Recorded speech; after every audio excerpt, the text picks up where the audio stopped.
good morning, traders. So sentiment's definitely improved. You can see substantial progress really coming from the geopolitical talks. At least the market's seeing those signs.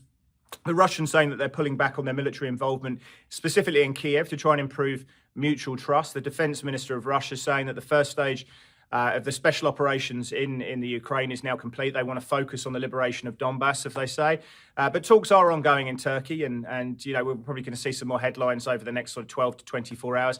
So let's hope for more progress. But the market is seeing signs of that and reducing some of the hedges we've been seeing coming through. European assets obviously were the most negatively affected by what we've been seeing in the geopolitical situation, and that's where we're seeing the outperformance coming through today. I mean, the DAX is up 2.8% in the cash markets. Euro stocks up 3% as well. Now, that sort of fed through into a stronger US equity take. We can see the S&P up 1.2%, the Nasdaq's up 1.7%. In the S&P itself, if you have a look at a sector lead for Asia, we can see 86.5% of stocks are higher.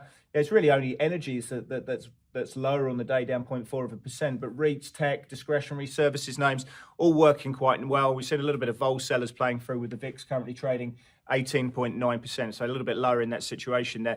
Have a look at the FX markets because you can see those hedges unwound there. I mean, euro dollar's been the one that everyone's been trading.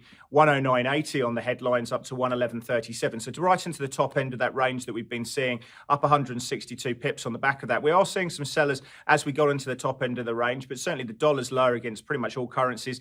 The Swedish krona being the place where we've seen the outperformance. You could also have a look at the energy sector. As those headlines came through, we've seen crude trading down 8.4% in Brent and WTI down 8.6%, down to $98.44. Now, we've seen a few buyers playing back in, and it's pushed back at about to about $105. Wheat was also down about 9.1% as some of those hedges were rolled off in that situation. Another talking point clearly is what's happening in the yield curve. We've seen two's up 4 basis points. The back end of the curve has found, buyers and yields have dropped. And of course, everyone's been focused on that 2's 10 inversion. I will say that it does take on average about 19 months from inversion to hit a recession.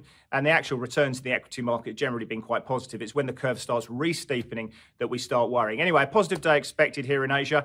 Trade with Pepperstone.